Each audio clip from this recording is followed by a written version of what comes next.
Here is one of the most admired front runners in modern storytelling. Please welcome Dr. Yaser Bishr from AJ+.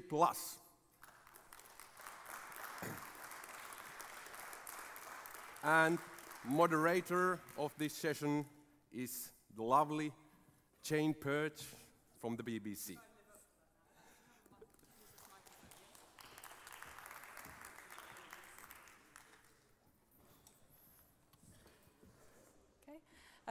I will actually say very few words because I think I'd like to leave it to this man to explain how he's transforming the digital strategy of Al Jazeera.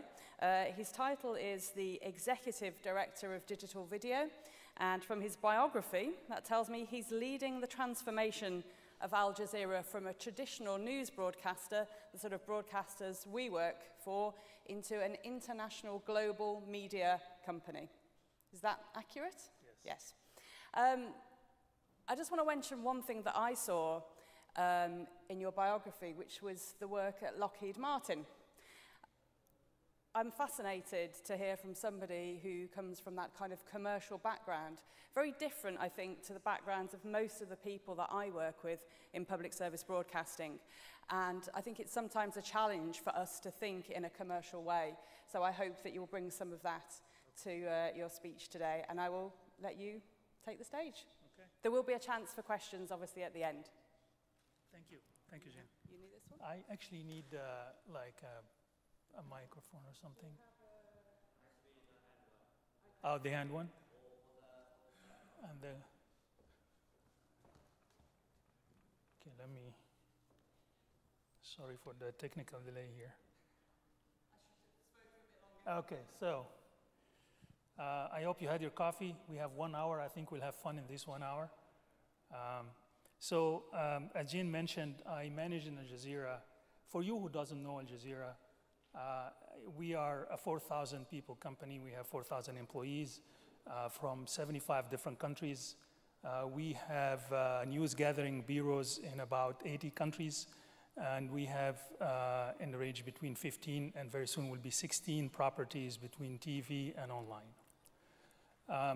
So I want to start a little different today. I want to start with the end. And that is kind of the conclusion of my presentation today in this, hopefully, is going to be 45 minutes. So the clicker.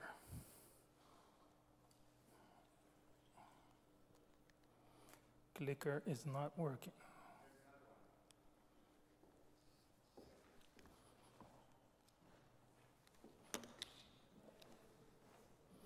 Completely different clicker. Okay, here you go. So I want to say that we as broadcasters and media companies, we have to transform. Otherwise, we will really die or become extinct. That's the key message I want to deliver today.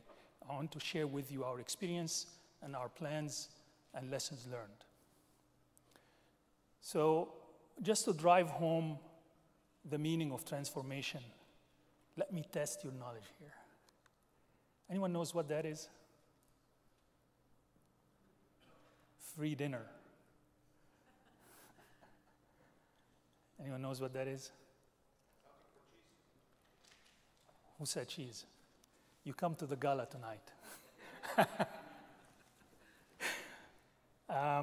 This is a cheese slicer that was made in 1901. Next question. What's the relationship between the cheese slicer and artificial intelligence? Another dinner.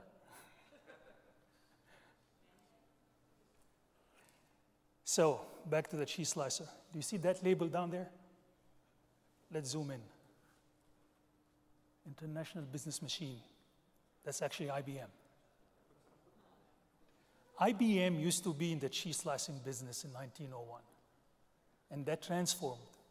And they became what? One of the leading AI companies in the world. And that's the kind of transformation I'm talking about. If we don't transform, and begin to talk about, generations and demographics, and we produce content and they have to come to it and all that, we will miss the boat. And I will be, capturing this in the next few slides. Oops. So what I'm going to talk about in this few slides is the transformation, the why we need to transform, and to what exactly, and how.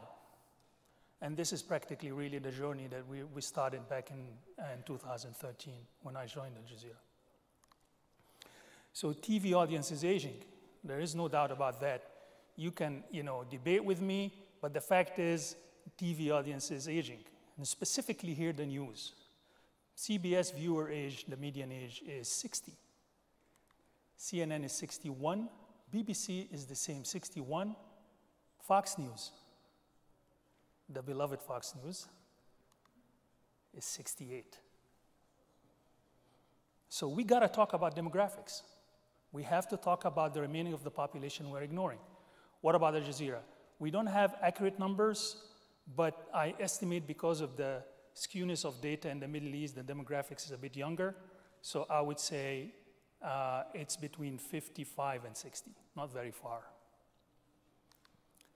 So I wanted to describe the best way, really, why TV news doesn't have a long shelf life, and it needs to change.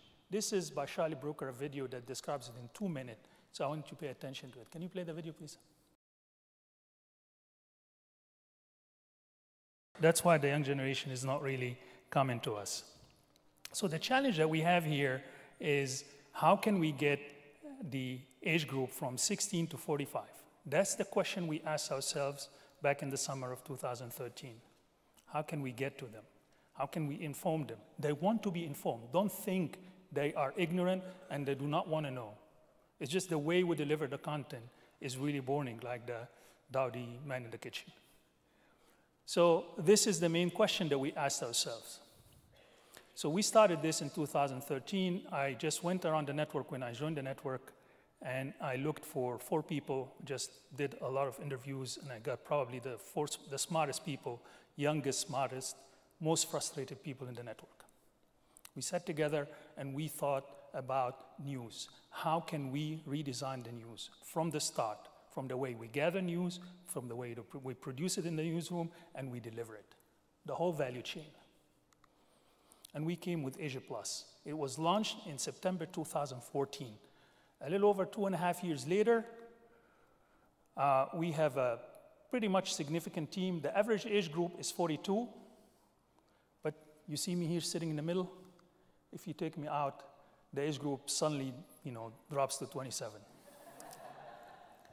I'm okay with that. So a little over 2.5 years later, we have about 1 billion, we get about 1 billion views a month.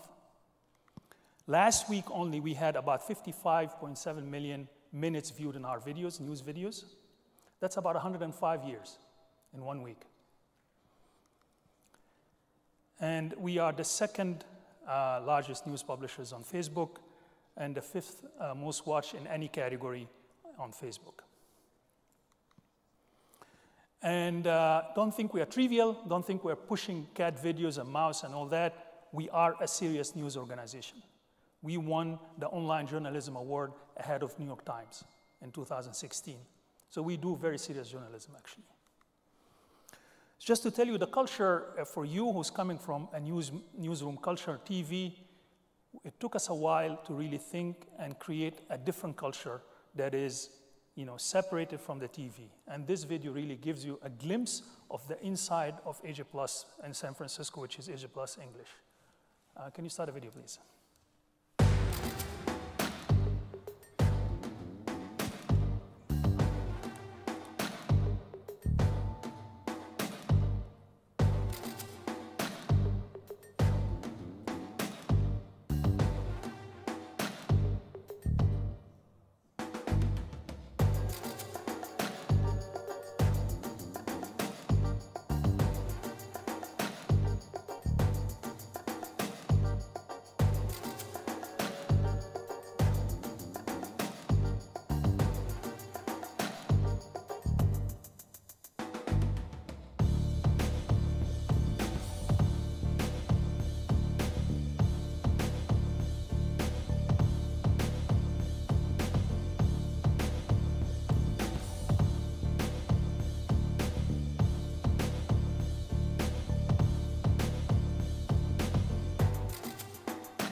So because our target audience is millennials, and millennials actually are diverse, our newsroom in Asia Plus is diverse. It's a reflection of what our target group is.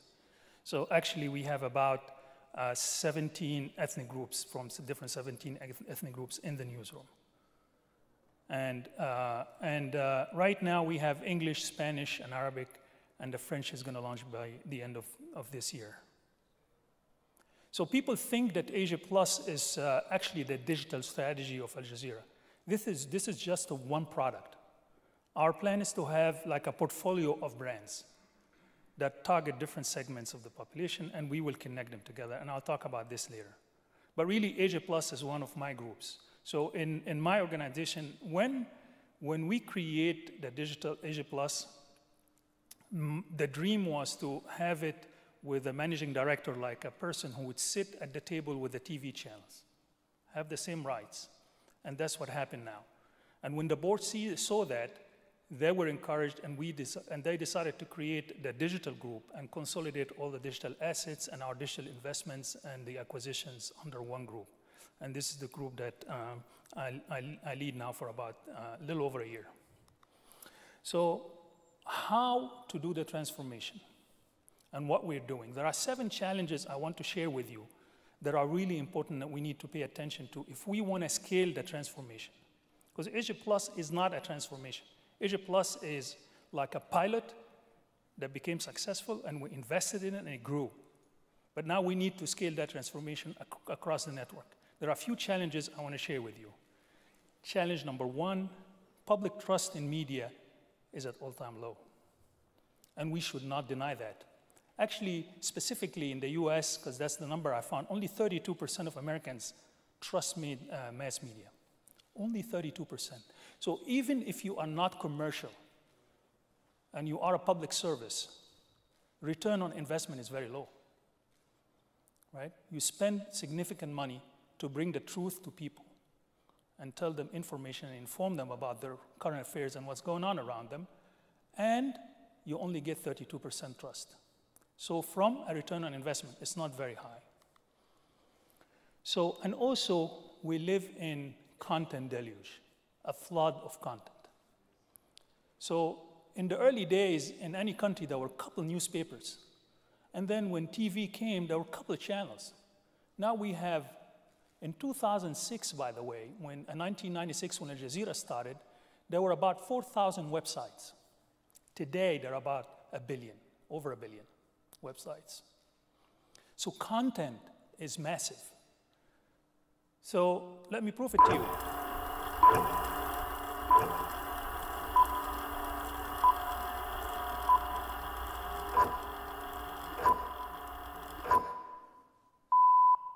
Don't worry, this is not really a bomb or anything. These were just 10 seconds. What happened in these 10 seconds? There were 5,000 minutes uploaded of new video uploaded on YouTube. 5,000 in just 10 seconds. 75,000 new tweets. Over 500 million posts on Facebook in 10 seconds. 12,500 hours of video watched in 10 seconds. How can we get the attention of the 2 billion people on Facebook and about the 3 billion people who use social media platforms, who are inundated with information? Actually, there was a publication by the University of Columbia that about 60% of audience share videos without really watching them. Okay, so even that's a challenge. So the challenge is, how can we really, come and become known in this massive crowd, knowing that mass media is not very trusted? The third problem is the audience is attention poor. We cannot really kind of ignore that. Audience is attention poor. If you don't get the attention of our audience with a test, in 3 seconds, they will flip to the next screen. Actually, there was research that was done by Microsoft and also Harvard. In 2000, the average attention span of an adult in North America were 12 seconds. 2014 went down to 8. Just for your knowledge, that's worse than a goldfish. Don't ask me how they measure the goldfish attention span. I don't know, but that's what they say. Okay, so it's not really promising when it gets to attention. They want to learn, they want to know, but you need to get their attention because they are flipping through information.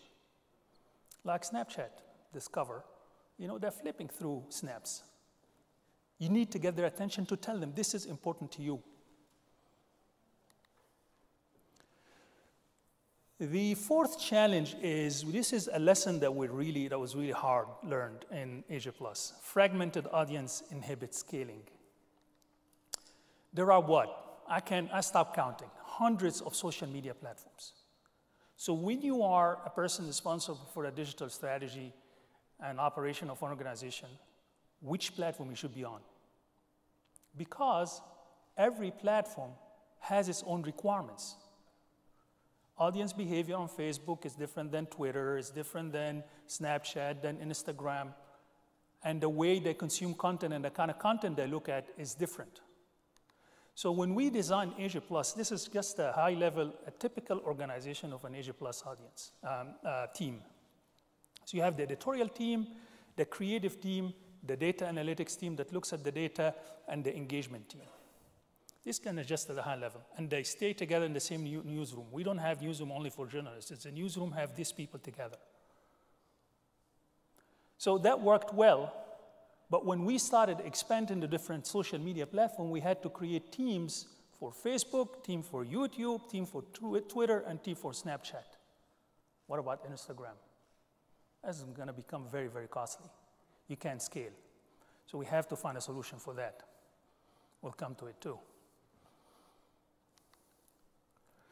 The fifth challenge that we have if you want to really scale digital transformation is the democratization of content production and distribution. And I really want you to kind of pay attention to this because this is kind of important to us as broadcasters and traditional media companies. Look at the top. So you have the creative people. And you can think of the creative people whether they're producing movies, documentaries, or journalists and reporters on the ground. They get you content from the real world. Right? They produce it.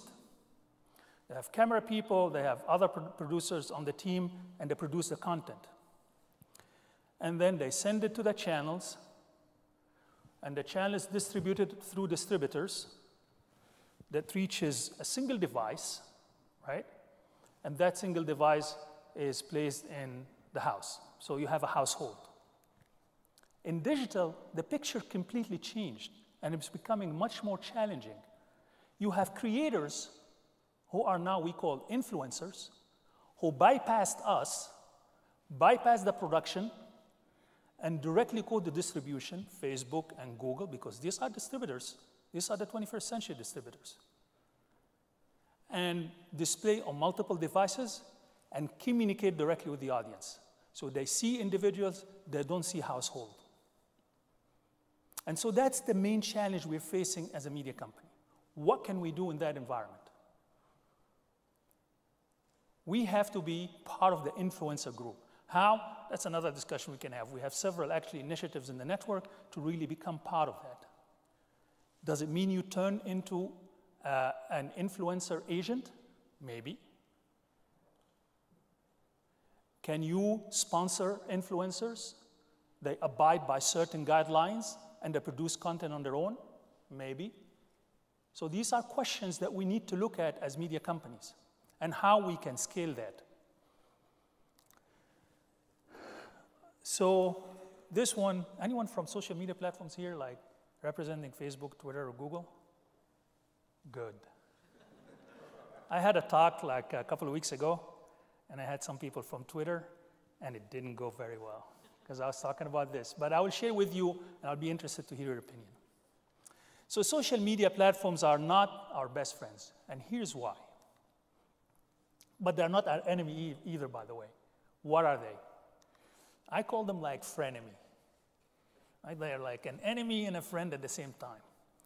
Okay? So, and here's why. Remember that case?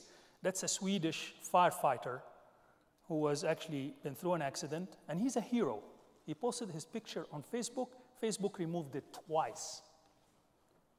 So Facebook is not a technology company. It has censorship. It is actually a news editor. Is it actually the police, the content police? Where do we draw the line, right? Google, just a couple of months ago, said during the fake news stuff and President Trump saga, the search giant said that it would ban all publishers with articles intended to mislead or deceive readers.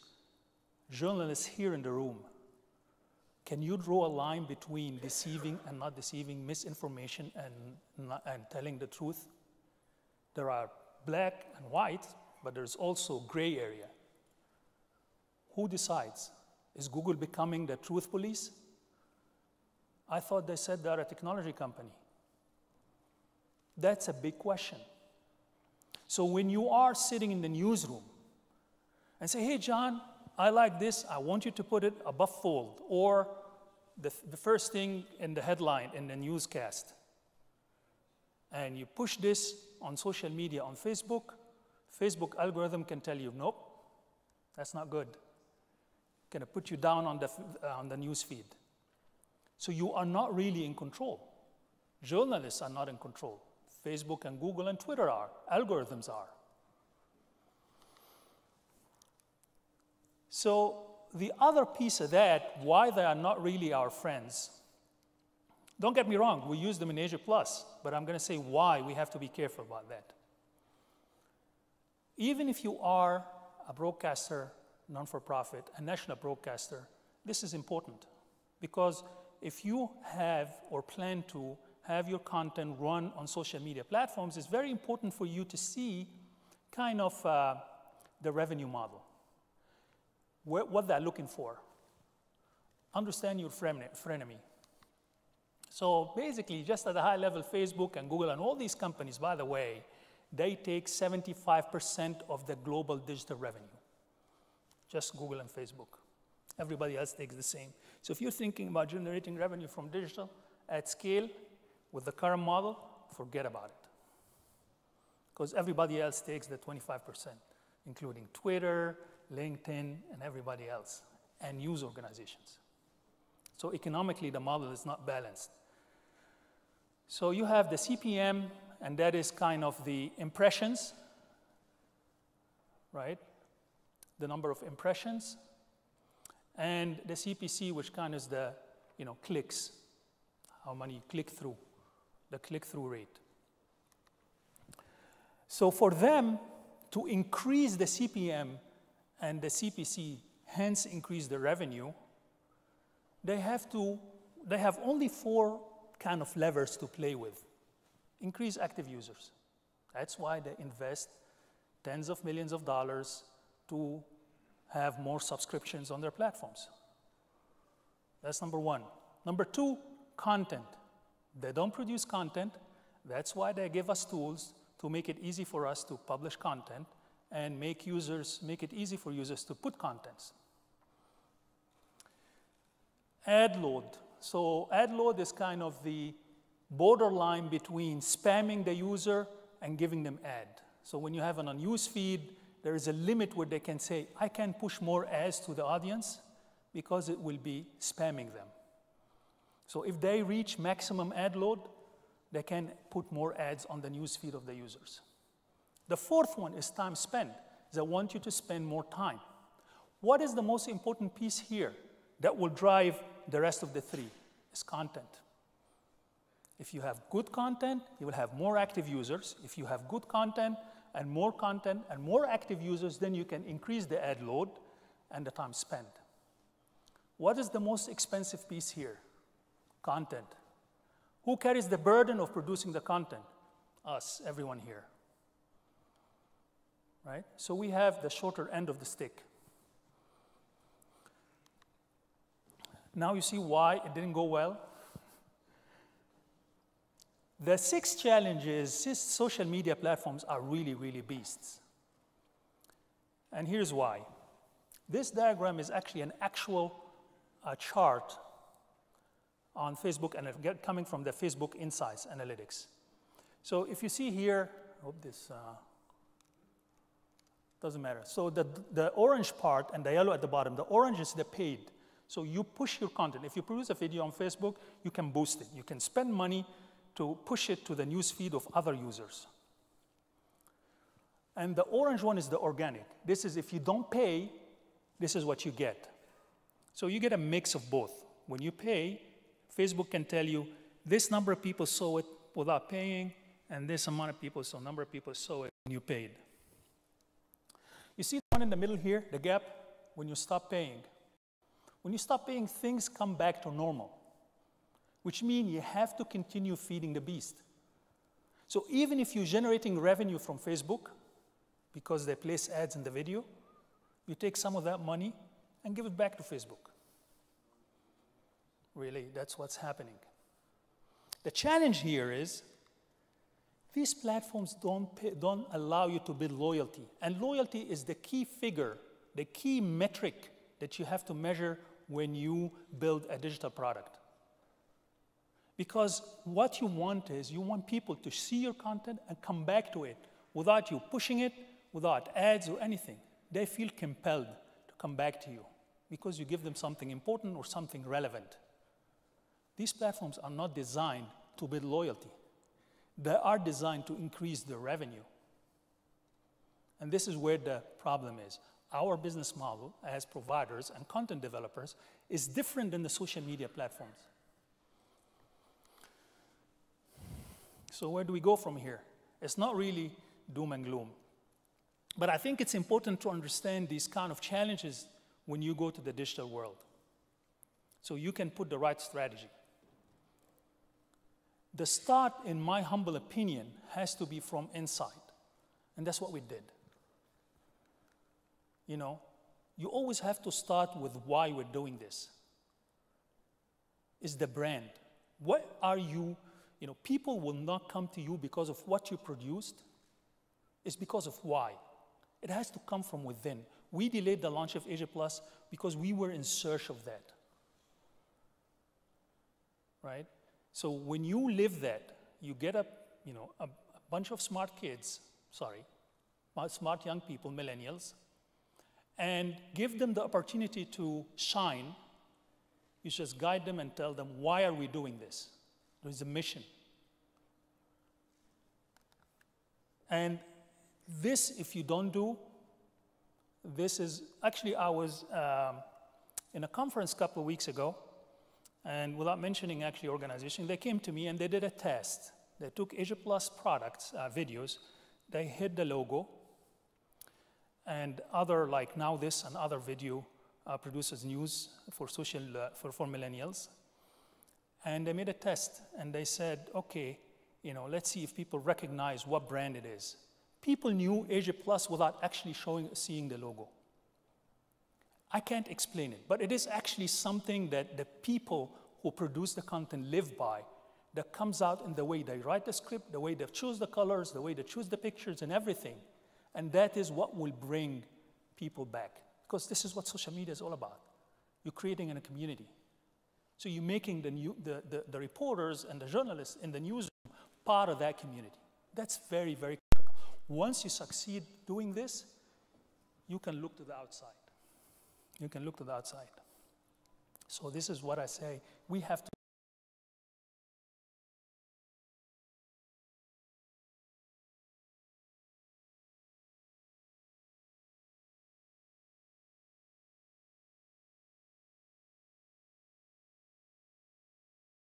even in around campfire, you tell a story, you look at everyone in the eyes, and you see the reaction, and you try to change and adjust the way you tell your story based on people's reactions and the way they engage with you.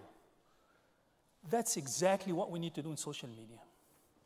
That's the kind of intelligence and knowledge that we need to have about the viewers who come and watch our content. This has a lot of meanings, a lot of work that we need to do to get there. This is why I don't think in digital we should be in the business of news. I don't think we should be in the business of news. I think we should be in the business of informing people about what's important to them. And when you inform people, you're having a conversation. You're having a dialogue. You're understanding who you're talking to. You know what he or she wants, what they know, and what additional information you want to add to them so they know, so you can increase their knowledge. And that's a key difference. It's a mindset. So to do that, I think there are 5 technologies that we need to pay attention to. And this is actually part of our investment strategy in the next 5 years. First one is artificial intelligence. You heard it many times and everything, but we know there are tools, AI-based tools now, that Reuters and AP are using that parses the financial statements of over 100,000 companies and generate articles. We read these articles if I'm an investor or something from Bloomberg, and I don't know it was written by a machine. Okay? So that's the beginning. We haven't even scratched the surface yet. I am not saying AI is going to replace journalists. It's actually going to make their life easy and have them pay attention and spend more time on the more important pieces or work. But also, I think we're good in time here. But also, 50% of the developed world's population in 2025 will be talking to machines. Conversational interface. Alexa and Google Home is just the beginning. These are just, the beginning of artificial intelligence. We'll be able to go and communicate with robots, and robots will intelligently respond to us. And robots will tell us things that they didn't know before, but because they keep learning in real time. Scary world, but this is happening. Also, the Internet of Things. You enter into a smart home, the home is aware of you. How to display information and give them news and inform people based on the current state and where they are. So it doesn't mean that we have to build, Internet of Things infrastructures. No, we have to understand the implications so we are ready. Technologically, we are ready. Big data and real-time analytics, I'm not going to spend time on that. We know if you are in the digital world, you have to be responsive. And I heard the discussion about, we should not be driven by the users or the viewers. We should tell them the information, and that, my friends, is the TV thinking. When you are looking at the data, you extract 2 things. Before that, Netflix many years ago made a competition. And the competition, they published a lot of data, and they said $1 million for the winners who can predict videos on movies that people like. So I am a person coming into Netflix. I haven't watched a movie. I don't know what I'm looking for, but they will recommend to me something. So I don't know what I don't know. And that's exactly what I'm talking about. It's intelligence to predict what a person might be interested in, but not 100% relying on the trend line on social media. There's a fine line here. As a reporter or a journalist, you have to inform them, but you have to also be smart about which content to push to who and when. And augmented reality and virtual reality, I think it's key. If you're telling a story, an immersive story, this is a very important thing. I think I'm betting on augmented reality before VR, because augmented reality you just need probably just a phone. VR requires a lot of other capabilities to have, so it's easier to access. Another piece that we have to look at is we have to focus on product and user experience. Someone said experience in King Kong. It's absolutely right. We should stop thinking about just producing content and putting on TV or putting it on your website. the user experience is important. I know it's a kind of different thinking from a broadcaster perspective, but I'm sorry, that's the kind of world we live in today. User experience is important.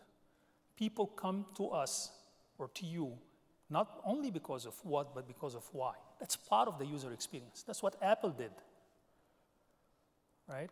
So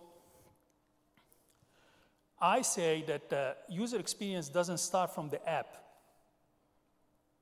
People think when you bring the user experience designers and they sit in the room, and I worked with so many of them, they start from the time the people get to the app. That's wrong. It starts from early on, the thinking that led you to get to the app. From the time you start thinking of going to buy an iPhone, until you go to the store, get the box in your hand, and go back home, open that box, that's the user experience. And that's what we're talking about. The user experience of Apple doesn't start from the user interface. It starts from the time you begin to think about buying an Apple phone, an iPhone, right? And this is key when you design your user interface, your user experience, I'm sorry.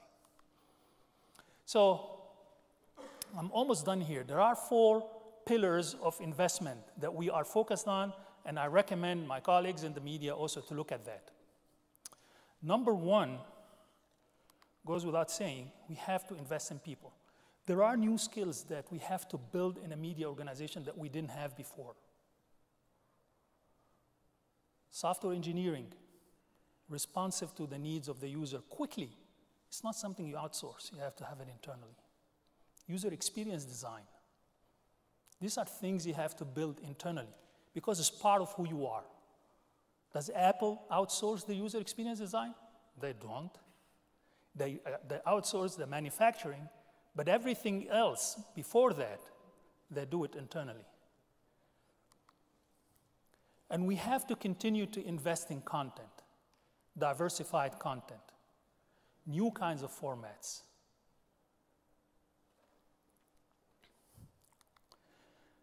And we have to invest in building the loyalty. And I'm saying here, social media platforms are very, very good platforms to create a community of people. But if you want to build loyalty, you have to create a platform that you own and drive the people, the audience, from that social media platforms, from these social media platforms to you. The billion-dollar question is, what is the incentive that we're going to give to the audience to make them come to our platform? They're getting everything they need from Facebook. Oh, there are so many ideas, like we're looking into gamification and other things, not creating games, but using game mechanics techniques to keep people on our platforms and things like this. You have to think out of the box.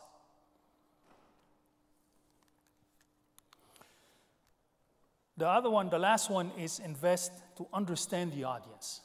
That's analytics and big data. These you cannot outsource. Everything else I can venture and say you can outsource. These pieces you cannot outsource. These are the 4 pillars that you cannot outsource. So at the end, I want to say that we really have a long and hard, winding road. All of us. And it's not easy. Whether you're commercial or you are for national broadcast, you have to target the audience. One last comment I want to make about the demographics. In Al Jazeera, we segment the audience on 2 dimensions. One is demographic, and you cannot ignore that. The other one is the experience. If you are a teenager or between 15 and 25, you don't know much about politics, you don't know much about, world affair, you're not going to read a 5,000-word article. You need a primer. You need just information that is enough for you to take you by the hand from 1st grade to 2nd grade to 3rd grade. That's how I see Asia Plus. Asia Plus is probably 1st grade and 2nd grade. When they grow older, believe me, they will have probably the time to sit and read 5,000 words article. So the challenge is, how can you create an ecosystem of products for the audience as they grow more mature in age and knowledge to stay within your ecosystem. So I just want to say, if there is a will, there's always a way, and thank you for your time.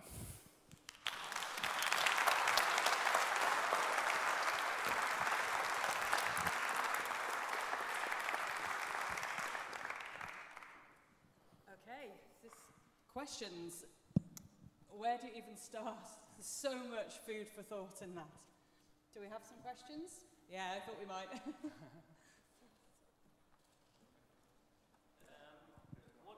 Johan, microphone. I'm wondering about the frenemy thing. Where is the friend in the? I can see the enemy, but where do you find the friend? Yeah, as I said, like the good example really here is Asia Plus. We used social media platform and we gained a lot, right? Like we reach about 300 million users a week on Facebook, about 70 or 80 million on YouTube. So it's a good platform to get access to your audience. Now, if you want to build loyalty, these platforms will not help you. So they are friends, our friends in the sense of helping us access an audience on a pretty much ready platform. But if I want to build audience loyalty to the brand and to the content, these platforms will not help us. Then the enemy side is clear. They're kind of helping us to help them. Well, so it's a, I posited actually a hypothesis here. If all of us media companies and news organizations in the world, and I'm on a board of an organization that has over 70 news organizations around the world. It's called DCN.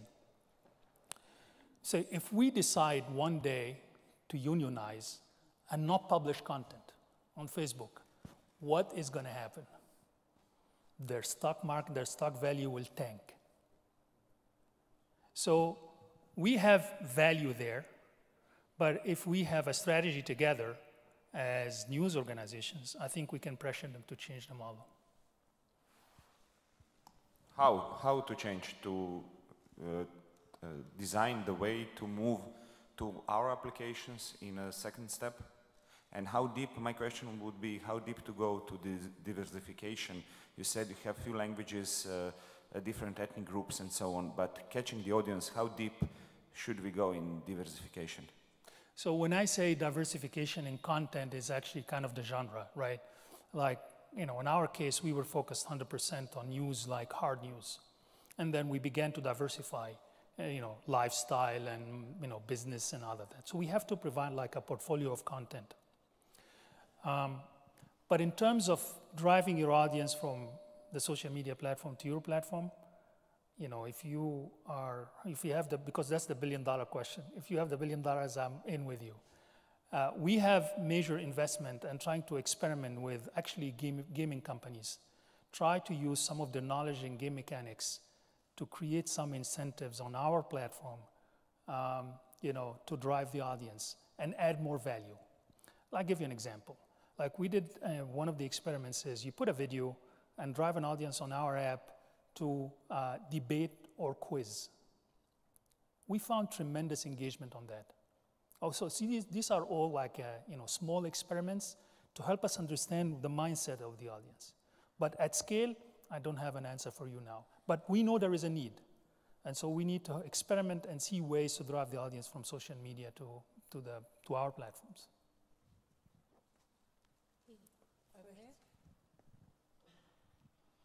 Hi, I was wondering, how do you decide at AJ Plus about the content that your traditional news channels are producing?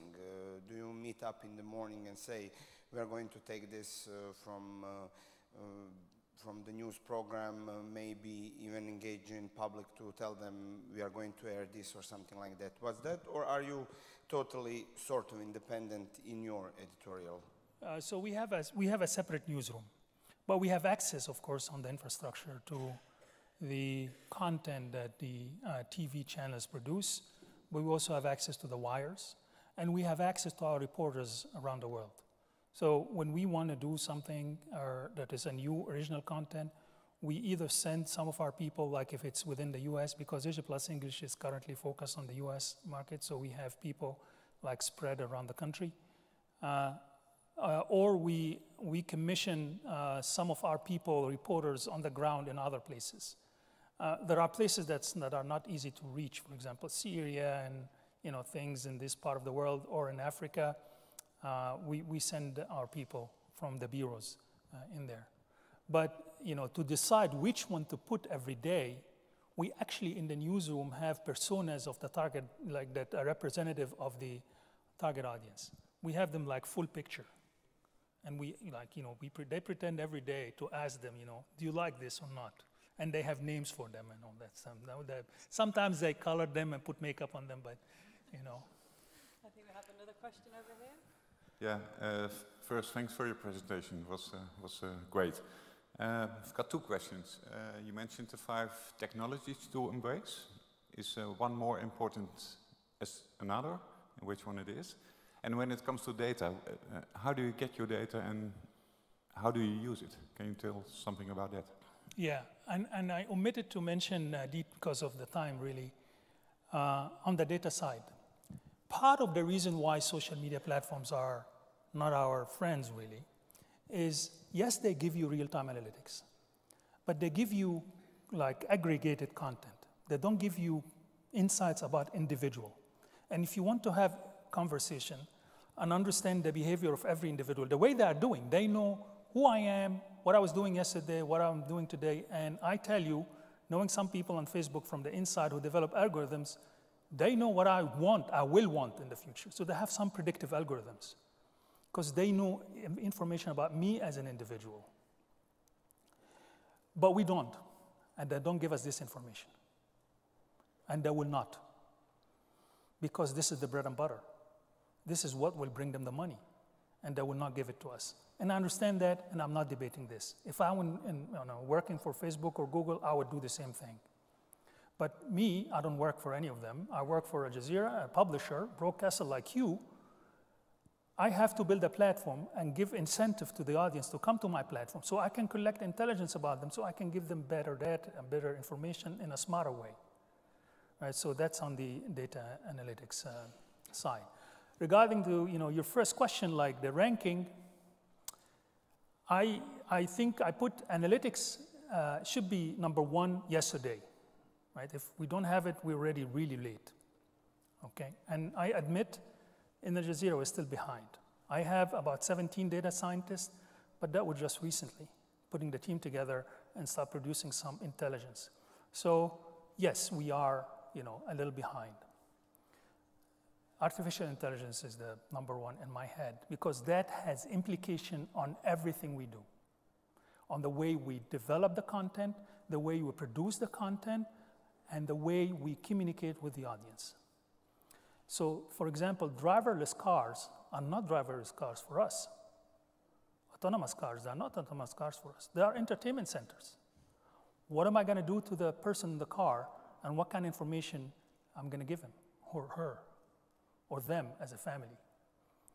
Okay, so these are questions. For you to be able to deliver this, you have to have technology and capabilities that you should start building from now, and understanding, experimenting with, toying with, and understanding how they work. Okay, I know we are not where most of us here are like, national publishers, national broadcasters, but Google doesn't develop new technologies, by the way. Google makes an acquisition. The only thing Schmidt, the chairman, said once, that Google only invented the search engine. Everything else is acquisition. They make one acquisition every 4.5 weeks. Gmail is an acquisition. Google Map is an acquisition. Google Earth is an acquisition. Everything is, even their AI platform is coming from an acquisition. Okay? So this is like there. We don't have to be, but I'm just telling you, this is where we need to think. We need to really catch up with that. Otherwise, some people will be sitting in a garage working on something and come up with BuzzFeed 2.0 in your country and makes us or you irrelevant. It's going to happen if we don't take any action. We have have time for a couple more. Thank you for your presentation too. How can you do journalism when you have an 8-second attention span with your audience? Do you have to avoid complex stories? Can you find a way to storytelling? No, actually, what I meant by that is, if you don't get my attention in the first 8 seconds, I'm gone. I'm on a completely different video that belongs to another provider, if it's not you. So it is the way you design the video if you want to tell a piece of news. Let's say the horrible attacks in Manchester. The way you design the video on Facebook is completely different than YouTube. Because on Facebook, it's going to appear on my newsfeed. Just to give you a clear example what that difference is. So if I don't get your attention the first 3 to 5 seconds, you're already scrolling. Because it's autoplay mostly, so it's going to be you scrolling, you go to the next. On YouTube, people intentionally look for content. So they will spend a longer time. So the way you design the script and you design your video for that specific event tend to be different on YouTube than that on Facebook. Twitter is a completely different story. A Snapchat Discover is a whole lot of completely different stories. So all I'm saying is the design of the content, bearing in mind the attention span, is a variable also of the platform you're looking at. I think I just want to follow up on the issue of the news. Making a 1-minute video doesn't mean you trivialize it. If a person watches a 1-minute video, some of them will watch and get informed from that 1 minute and walk away, but also a large number of them will look for more information about that specific event, right? So don't think that the millennials are ignorant or that don't want to. Actually, Asia Plus, as I mentioned before, won a news award, online news award, beating New York Times.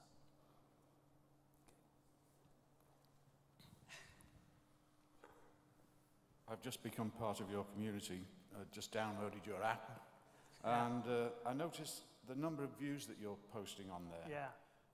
It's not fantastic, is it? The I app. mean, I presume Facebook views are a lot more. Sure. And that you're hoping that you can divert the traffic away from Facebook Right. and bring it onto your app to develop the Exactly. community even larger. Exactly. As I mentioned, what we are doing right now. So when we launched Asia Plus, it's a good question. So when we launched Asia Plus, we came with an app. You see in the design, you see stacks and pretty, well thought out design. But as any startup, we put it, and then just in a matter of months, we saw that Facebook is picking like crazy. And our content shareability and virality is very high. Serious content is very high. So the team pivoted into Facebook. And we started putting content and driving audience on the app. But then it was very hard for the audience who saw the video on Facebook to come back to the app and see the same video. So that's what I was saying. We are actually, that app is really more of an experimental. Every time we see it changing, because we're experimenting with techniques to drive audience until we figure out really what the detailed strategy is to drive the audience on our platforms. And so that's the billion-dollar question. Is maybe solution in designing, you said a lot about storytelling, in designing chain of information, chain of videos, deeper and deeper information, longer and longer stories and so on, and to drive them in that way to us? Yeah, very good question actually.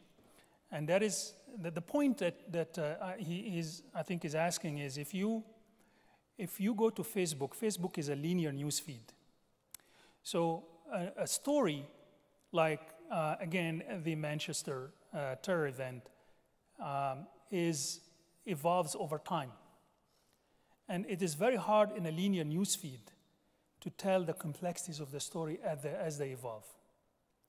And so when you go to, the way we designed it in Asia Plus, we designed 3 formats.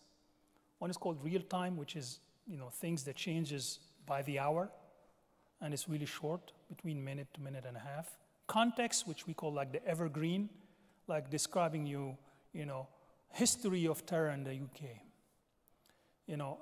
All the British native Muslims who have done attacks and non-Muslims who have done attacks and all that. So you begin to bring some context to the event.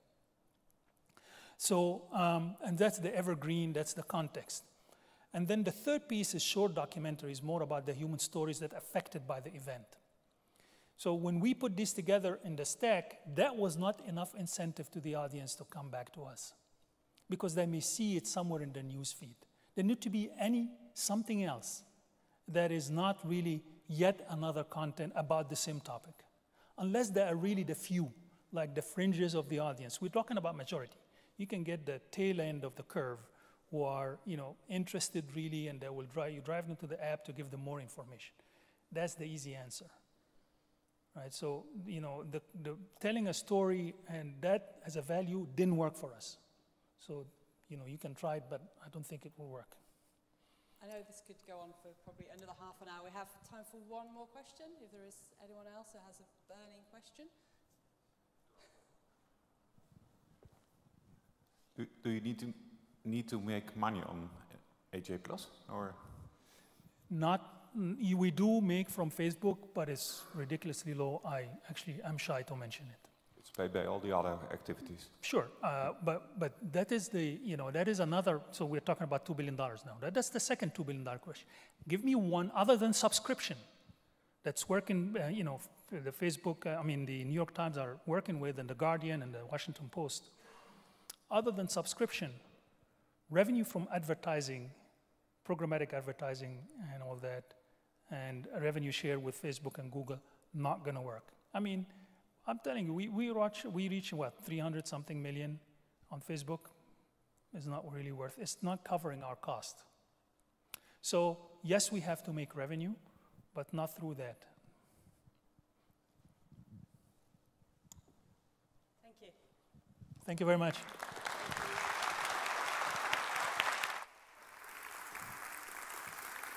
Dr. Yaser Bishr and Jane Birch.